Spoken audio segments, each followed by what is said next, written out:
Isang paalaala, ang susunod na kabanata ay naglalaman ng mga salita at pahayag na maaaring magdulot ng takot, pangamba at pagkabahala sa mga nakikinig, lalo na sa mas nakababatang gulang.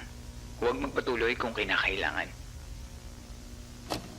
Hello campers! Ang susunod na kwento ay mula sa ating archives and we're re-uploading them in our YouTube channel. If this is your first time listening to this episode or team replay ka, lagyan mo naman sa comment section. We'd love to hear from you. Salamat sa pakikinig and enjoy the episode.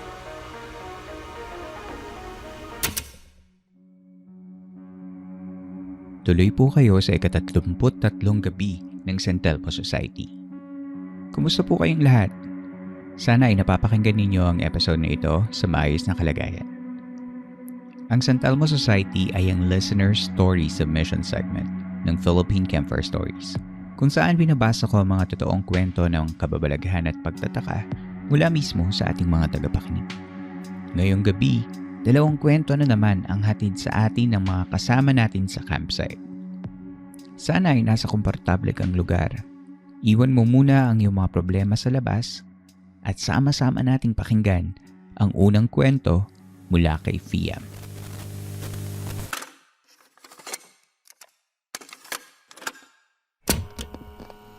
Hello po, this is PM. I am from Tondo, Manila. New follower niyo po ako at lagi ko pong sinusubaybayan ang story niyo every night. At ngayon, nagkaroon po ako ng lakas ng loob or chance na isend and ishare po sa inyo ang story ko. One time, nag-decide ako na lumipat ng bahay along Manila since malapit yon sa family ko. Napakamahal kasi ng kondo na dati kong tinitirhan na hindi siya umaabot sa budget ko. Nag-decide akong humanap ng bahay for rent at hindi ako nagkamali. Para bang inilaan talaga sa akin itong bahay na nilipatan ko. It was a 4-story house at grinab ko ito dahil napakaganda ng bahay at mas affordable kaysa sa kondo na nire-rent ko along Pasay. Bago ko ito nilipatan ay naging abandonado ito ng ilang taon. Although maayos-ayos pa naman, ngunit bago ko ito tirahan ay napakadilim ng bahay na pati ang kulay ng pader ay madilim. Kaya nagdesisyon ako na ipapintura ito ng mas light at ipaayos ang mga sirang kisame para mas umaliwalas. Napag-usapan namin ng may-ari na ibabawas na lang ito sa mga monthly na bayarin. First night ng pagtira ko sa bahay na to ay hindi talaga ako makatulog. Iniisip ko na lang ay namamahay ako at kung makatulog man ako ay nagigising din ako agad kasi may naririnig akong akyat panaog sa hagdanan ng 2nd floor, paakyat sa 3rd floor. Iniisip ko na lang noon na kasambahay ko yon dahil 2 lang naman kaming nakatira dito kasama yung alaga naming aso. Sa 3rd floor na kwarto natutulog yung kasambahay ko. Hindi ko na pinansin ang mga yapak at kalabog ng mabibigat na paa na yun dahil baka umihilang sa banyo sa 1st floor yung kasambahay ko. Dumaan ang mga ilang araw, nawawala din ang yapak sa gabi, ngunit nang dumating ang mga sumunod na linggo ay mas naging malala ang pagpaparamdam sa amin. Isipin mo bago pa lang kami dito pero nakakakilabot na. Habang dumadaan ang araw-araw, nakakaramdam na din ng kakaiba, pati yung kasambahay ko. Nakakakita siya ng mga anino at yung mga yapak ng paa at takbo sa hagdanan namin. Akala ko ako lang nakakarinig. Siya din pala. Pero hindi niya sa akin sinasabi yon dahil sa hiya niya na baka pagalitan ko siya. Naglakas loob lang siya na i-open ang nararamdaman niyang takot nung nagtanong na ako sa kanya. After 1 week, nagigising ako na puro kalmot yung tiyan at likod ko. Minsan umabot pa na may kalmot ako sa muka. Ilang gabi ding nangyari yon. Pati mga pasa na walang kadahilanan. May gabi din na pag nasa baba ang kasambahay ko, habang nanonood ng TV kasama yung alaga naming aso ay may pagkakataon na nakatingin yung aso sa hagdanan na para bang may inaabang ang bababa. Sabay tahol ng tahol. Grabe yung takot na nararamdaman ko noon sa tuwing sasapit ang gabi sa bahay na tinitirahan namin. Okay lang sana kung nagpapakita lang, pero yung tipong nananakit na ay ibang usapan na yun. Hanggang sa dumating yung time na nagkasakit na ako at pumayat na ng walang kadahilanan, na naisip kong parang iba na to. Sa sobrang takot ko, pinabless ko na lang talaga yung bahay na yon at sabay umalis kami at lumipat ng apartment. Nagpasintabi na dun ako sa nakatirang nilalang kung ano man yun. At dun sa may-ari ng apartment, takip bibig at todo deny pa rin sila tuwing na magtatanong ako about sa nakakatakot na karanasan namin ng kasambahay ko. Umalis ako nang di ko kinuha ang deposito ng bahay. Ayos lang yun. 1 taon na kontrata pero 2 buwan lang ang tinagal ko dahil para bang ang bahay na yon ay ayaw magpatira ng ibang tao. Hanggang ngayon, grabe pa din yung kilabot ko habang kinikwento ko ang storyang ito. Hindi ako naniniwala sa ganyang mga bagay. Ngunit nung naranasan ko yan, namulat ako sa paniniwalang kababalaghan. Salamat po, Philippine Campfire Stories. Sana ay nagustuhan nyo ang kwento ng karanasan ko. Hello, Fiam. Salamat sa kwentong hatid mo sa amin ngayong gabi. Haunted homes give us the creeps kasi sa mga gantong bagay na hindi mo malinaw kung may banta nga ba sa buhay mo o wala. Tipong paramdam ng paramdam pero hindi mo maintindihan kung ano nga ba ang nangyayari.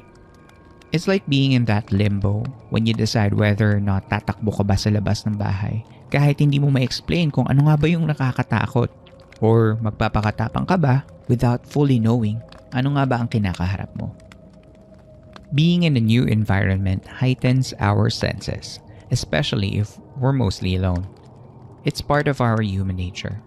Imagine, naglalakad ka sa kakahuyan at nakarinig ka ng tunog sa hindi kalayuan.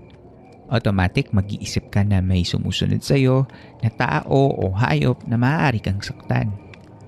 Wala kasing mawawala kung magiging alerto tayo kumpara sa hindi mo pagpansin sa tunog na yon kung nagkataong totoong may nakaabang na panganib. Dahil sa mentality na ito, nag-evolve tayo to be hyper-vigilant kahit sa mga houses like your apartment. But being haunted isn't always the case. Sabi mo nga, that house was previously empty. So, when an undisturbed space suddenly gets occupied, the presence of moving warm bodies can cause a change in the house's chemistry. Maaaring may mga ligaw na hayop na gaya ng pusa o daga na nasa bahay na yon kapag gabi at maaaring yon ang naririnig nyo. Maaari ding kalabog yun ng mga loose boards na nagagalaw ng malakas na hangin. Ang mga kalmot naman sa iyong ay maaaring gawa din ng ibang mga bagay gaya ng self-scratching at night. May mga taong mayroong parasomnia o yung taong nagda-demonstrate ng unusual activity while they're sleeping. Yung iba naman ay mayroong dermatographia or simply put, skin writing. With dermatographia, your skin has an outsized reaction to light scratching, rubbing, or pressure. Pwede rin namang rashes lang yun, which are usually caused by skin contact with some kind of irritant or allergen or from taking certain medications. Of course, these are things na maaaring hindi related sa experience mo, so take my words with a grain of salt. In the end, our homes must be our safest place. So if you're living in a home that you are not comfortable in, gayahin niyo si Fiam and just look for another home. Mas importante pa din sa lahat ang peace of mind.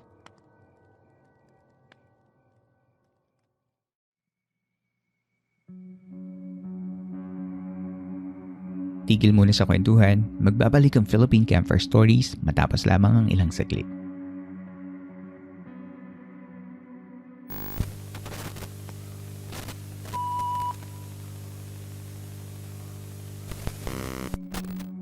Sa pagpapatuloy ng Philippine Campfire Stories.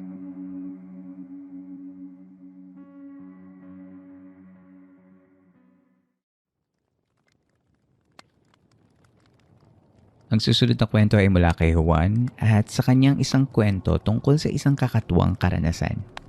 Pakinggan natin ang kwento ni Juan.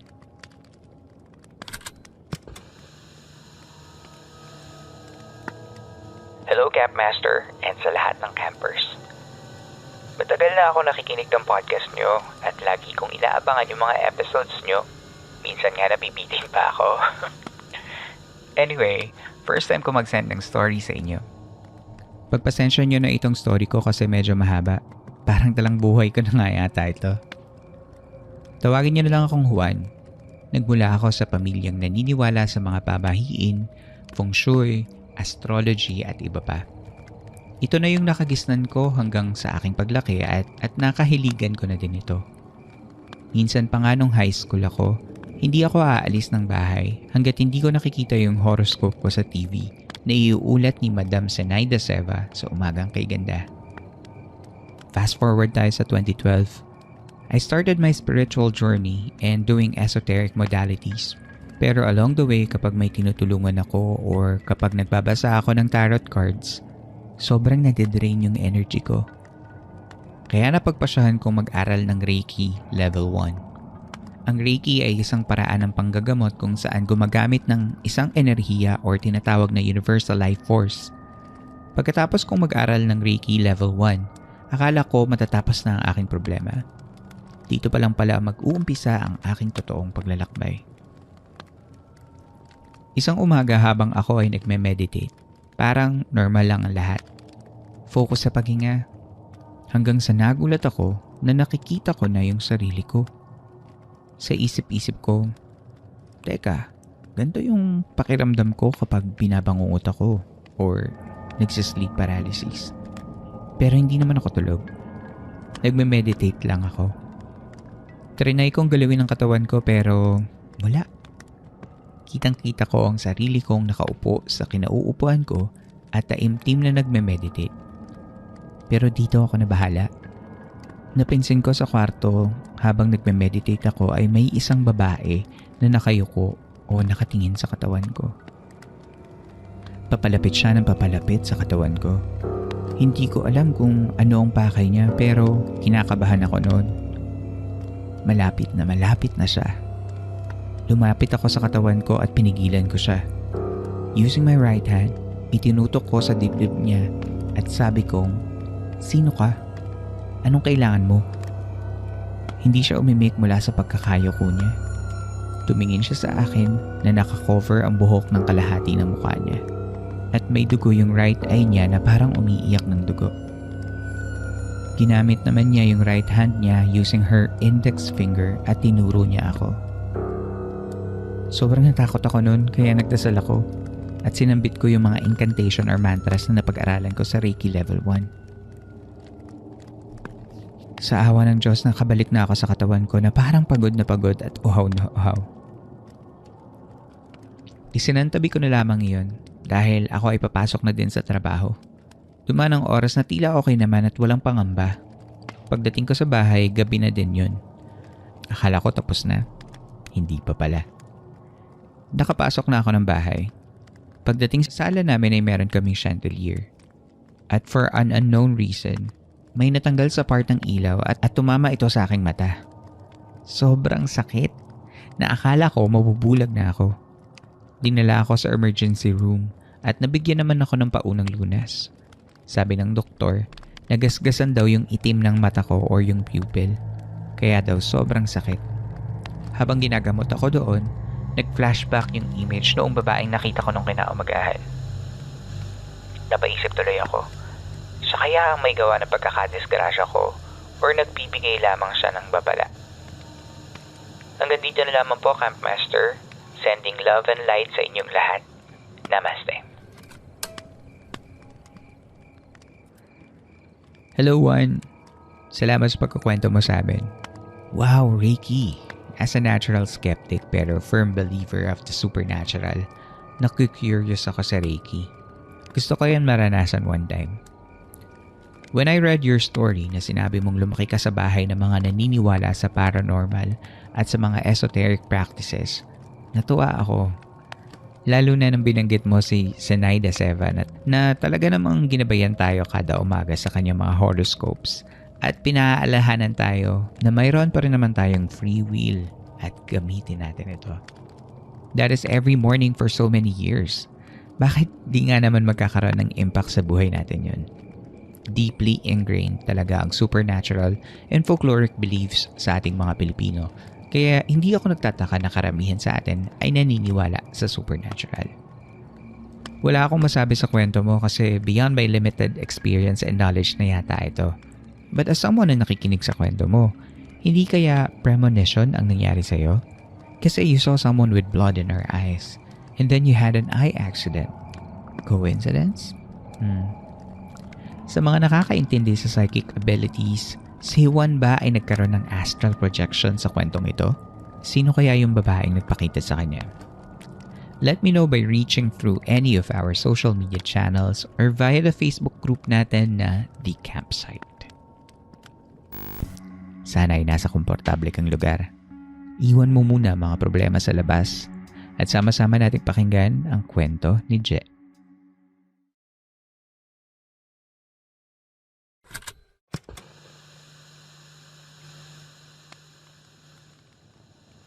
Hi campers!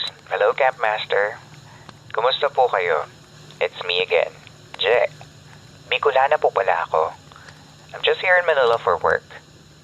I'm sure you know naman na marami kaming aswang stories doon sa Bicol. As I shared in my first letter, I never had any experience with the paranormal or supernatural. So, sa submission na ito, I will be sharing an aswang or creepy creature story na naikwento sa akin ng mama ko nung bata pa ako. Naalala ko pa rin kung paano kami nagsisiksika ng mga pinsan ko habang nagkukwento si mama nung isang beses na nag-brown out. I can't tell you how exciting it was, but I'm sure you guys know how it feels, especially kapag bata ka at marami kang katabing mga pinsan mo. Walang kuryente, malamig. Yes, sorry sa mga taga Manila. Malamig kasi sa amin kahit brown out. Kahit madilim at tanging kandila lang yung ilaw namin habang nakikinig sa mga nakakatakot na kwento, ay sobrang gusto ko to. Lagi ko nga sinasabing I'd pay to experience it once again. It was that precious. Sabi nga ni Mama, nangyari ito nung 3 years old ako. Nakatira kami sa medyo loobang parte ng bayan sa Labo, Camarines Norte. Sa dulong-dulo pagkalampas ng public market. May bukid na sa dulo noon at may bundok pa nga. Nagstay kami doon hanggang bago ako mag-grade 1. Puntahin ang bahay namin. Ewan ko ba, kahit lumipat na kami, kahit saan kami tumira, laging open ang bahay namin sa mga tao. Ayun nga lang, nung time na yun, may silong kasi ang bahay namin. Ayan tuloy, hindi tao yung naging bisita.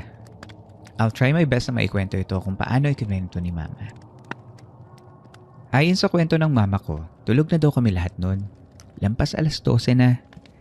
Nagising siya kasi may kumakaluskos sa silong namin. Nung una, akala niya si Bingo, yung aso namin.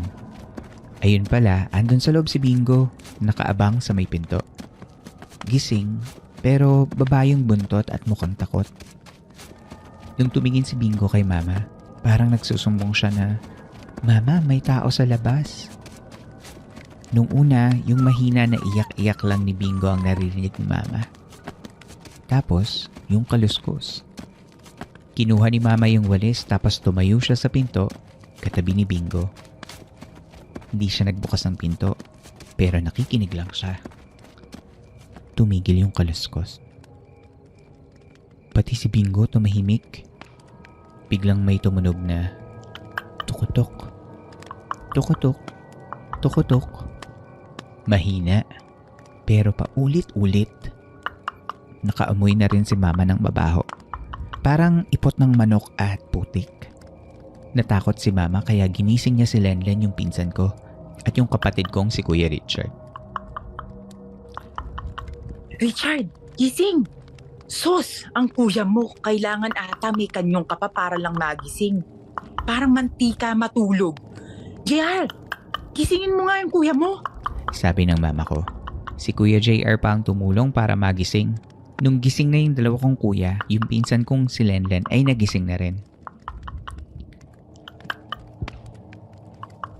"Auntie, anong nangyayari?" Sabi ni Lenlen. Kako, may tukutok-tukutok sa silong na parang gustong pumasok. "Hala, auntie, baka aswang yan. Huy, Enchad, kumuha ka ng asin." Nagkagulo na daw yung mga magpipinsan, sabi ni Mama. Pero sinabihin silang wag daw silang maingay at tulog pa ako nun. Pinapasok nila si Bingo sa loob ng kwarto para bantayan ako. Tingnan nga natin kung ano. Bakit ganyan ang tunog niyan kung aswang nga yan? Mabaho nga, pero hindi naman tukutok-tukutok ang huni nun.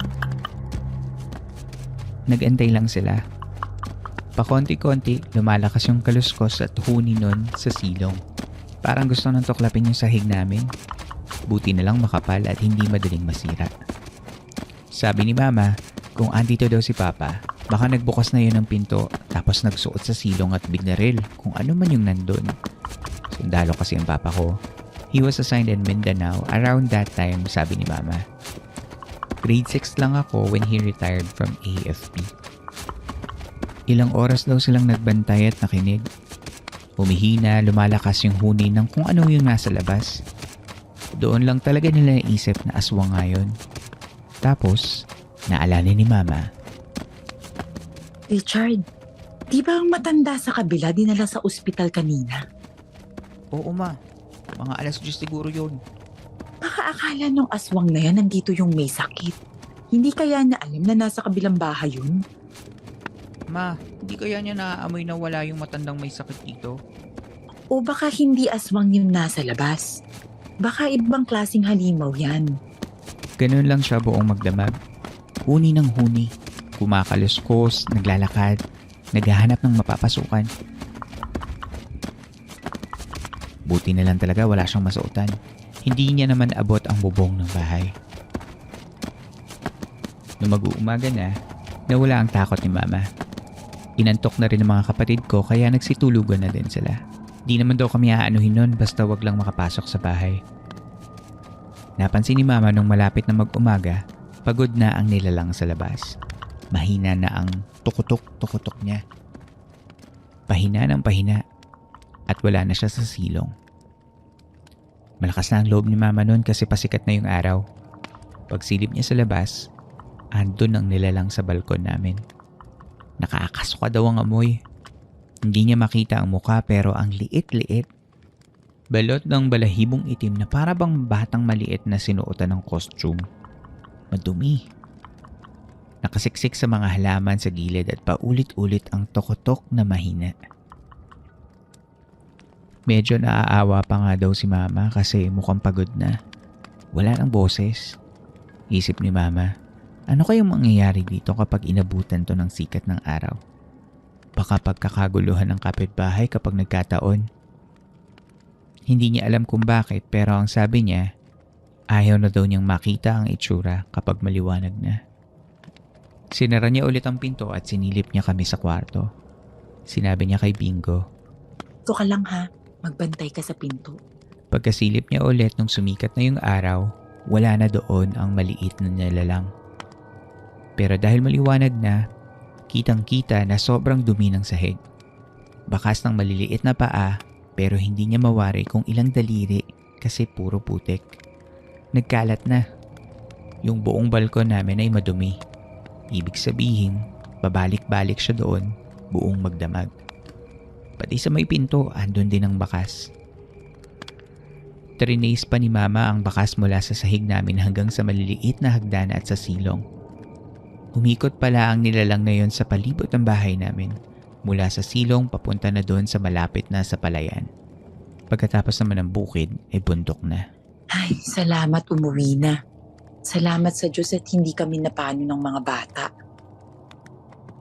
My mama said it emitted a sound. Tukutok, tukutok. Doon kinuha yung tawag mismo sa nilalang na yon. Siguro uri siya ng aswang. I wouldn't know. I did some research about it way back pero wala akong masyadong makuha sa local lore sa amin. Sa kwento-kwento ng mga matatanda, it's called Urukutok or Ulukutok. Forgive me guys, medyo matagal na rin kasi talaga at bata pa ako when I heard about it, kaya sorry kung may mga mali ako ha. Ang sabi ng mga taga sa amin, maliit na creature daw yon na nakatira sa bundok. At sabi pa, they don't actually harm or eat people. Pero they might do so if wala na silang makain sa gubat. Sabi rin ng iba, nagbabantay daw ang mga iyon ng mga ginto o mina sa bundok. Kapag bumababa na daw ang mga iyon ay naghahanap na talaga ng makakain. Apparently that time, kahit malayo, naaamoy niya at nalalaman na mayroong may sakit sa lugar namin kaya hinanap niya. Wrong house nga lang ang napuntahan niya. Or siguro, alam niya na andoon sa kabilang bahay. Pero since umalis nga doon yung may sakit, the Ulukutok tried its luck sa bahay namin. Convenient pa sa kanya kasi sa liit niya, kasyang-kasya siya sa silong ng bahay namin. They said na nasa 1 to 2 feet daw ang taas ng ulukutok, pero no one was able to tell what they actually look like. Basta maliit daw at mahaba-haba ang balahibo. I even tried googling about it pero wala talaga. But I swear this is a true story. If I could only bring you guys doon sa lugar namin dati para may magkwento sa inyo about this creature, I'd gladly do so. Kasi curious pa rin ako hanggang ngayon. Or ipapakwento ko kay mama ulit sa harap nyo. Naikwento pa raw ni mama sa mga kapitbahay kaya sinabihan niya na buti na lang daw hindi niya nilapitan kasi kahit maliit yun, nakakatakot pa rin. Buti na lang rin daw nakauwi pa sa bundok kasi kung nagkataon, pagkakaguluhan yun at baka kung ano pa ang gawin ng mga tao. Kung mapatay man niyon, hindi nila alam kung paano yung ganti sa mga tao doon. And that's it, campers. Sorry kung hindi siya super creepy tulad ng ibang aswang stories. Pero I hope na enjoy nyo at may nalaman kayo about sa kakaibang creature na ito. Every time I would remember this story, pumapasok sa isip ko yung leprechaun. Siguro ayun yung tamer na version sa lugar namin. Hindi nga lang gano'n ang itsura. If may listeners from Bicol na kagaya ko at may alam kayo about this, I'm begging you, share naman. Thank you again, Camp Master, for taking time to read my super long story. This isn't going to be the last. Ingat kayo guys, and always pray.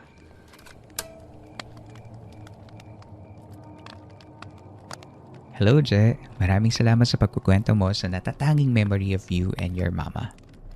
What I like about ghosts and scary stories is that it encapsulates a memory regardless of how dark it is.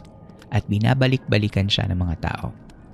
Oo, nakakatakot nga yung kwento, pero ramdam ko yung feeling of maternal love and protection sa pagkakasulat ni Jess sa kwento ng mama niya.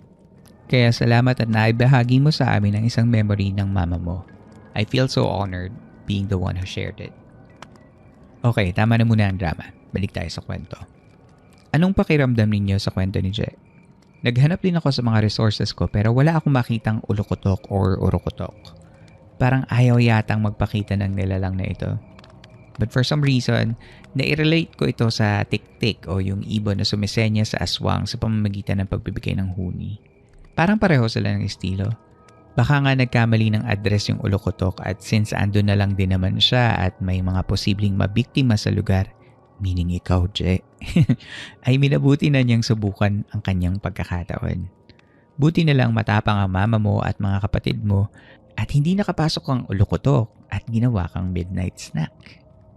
Good job din si Bingo kasi alert siya nung gabing yun. Sa mga campers natin na taga Bicol o may kilalang Bicolano, baka may alam kayo tungkol sa creature na na-describe sa kwento. Share nyo naman para sa dagdag na kaalaman. Salamat ulit, Je.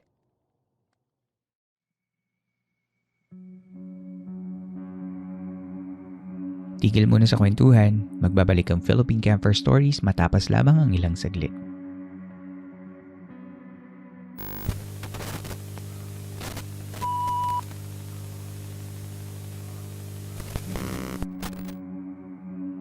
Sa pagpapatuloy ng Philippine Camper Stories.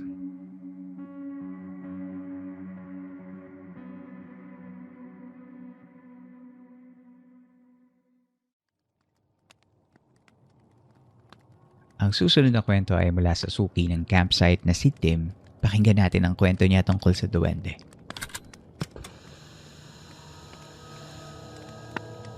Hi Camp Master at sa lahat ng campers sa campsite. It's your girl, Mimi. Wait, Tim, iayos mo tong pagsasend ng story mo ha. Palalayasin talaga kita sa camp.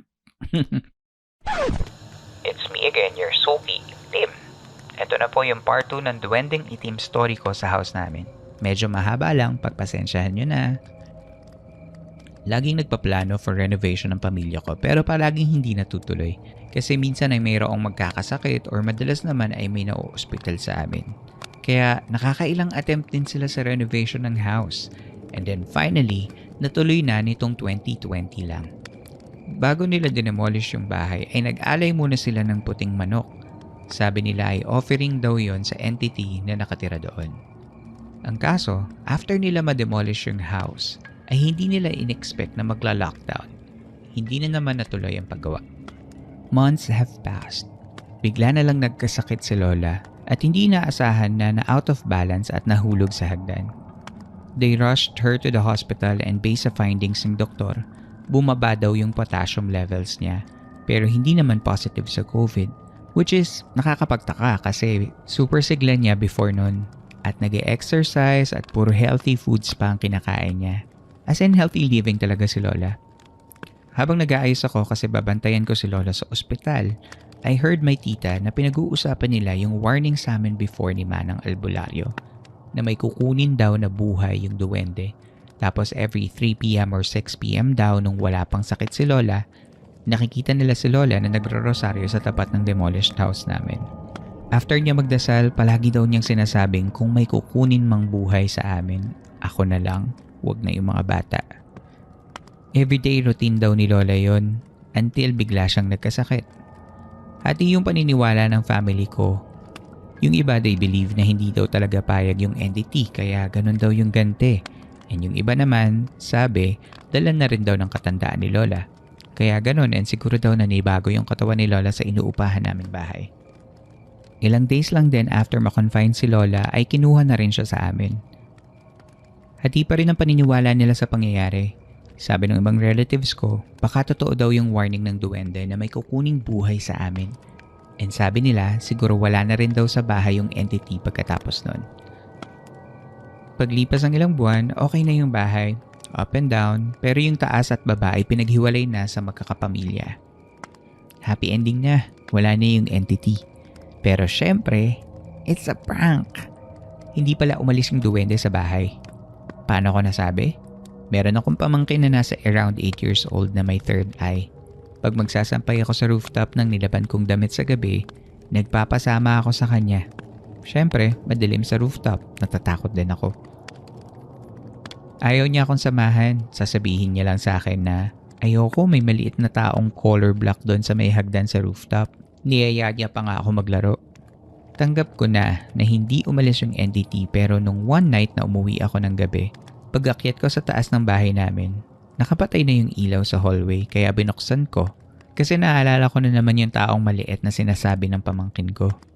Pagbukas ko nung ilaw, may narinig akong maliit na boses galing sa hagdan sa rooftop na nagsalita ng, "Kuya." Hayop sa takot ko.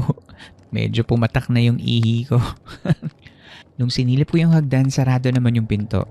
Kung mga pamangkin ko man yun, paririnig ko yung yabag ng paa nila kung nag-trip lang sila.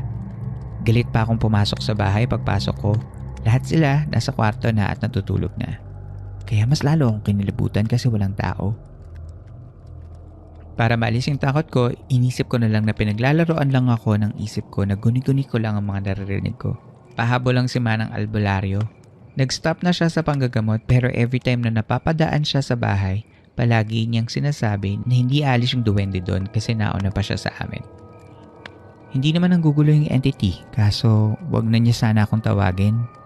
Alam naman niyang lumaki akong duwag tapos ako pa rin yung target niya. Yun lang po. Thank you, Campmaster and campers. Sana dumami pa yung campers sa campsite para more stories, mga 300 episodes pa. Marami pa akong stories sa isa-set.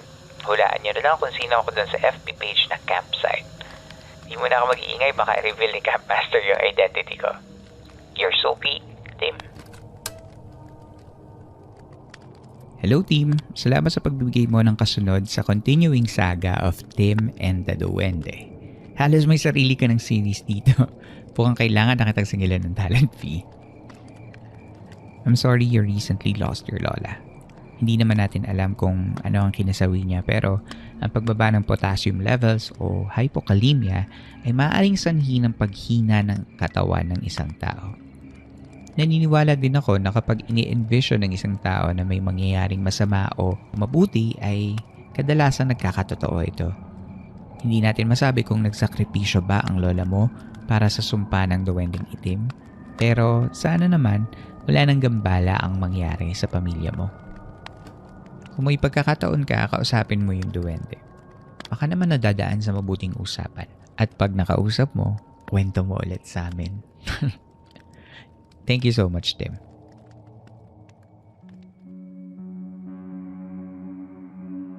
Inyo pong nasubaybayan ng isa na namang kabanata ng Philippine Camper Stories. Sana ay nakatulong kahit panandalian na pakikinig ninyo upang maipahingaan yung mga sarili laban sa problema at hamon sa labas ng campsite na ito. Mapapakinggan nyo pa rin ng libre ang mga nakaraang episodes sa lahat ng major podcast platforms. Kung nais ninyo maging bahagi ng podcast na ito, ay maaari kayong mag-share ng inyong mga kwentong kababalaghan o pagtataka at mag-email lamang sa campfirestoriesph@gmail.com. Susubukan nating isama ito sa story submission segment na San Telmo Society. Muli, maraming salamat po sa pakikinig. Hanggang dito na lamang po at hanggang sa susunod nating kwentuhan.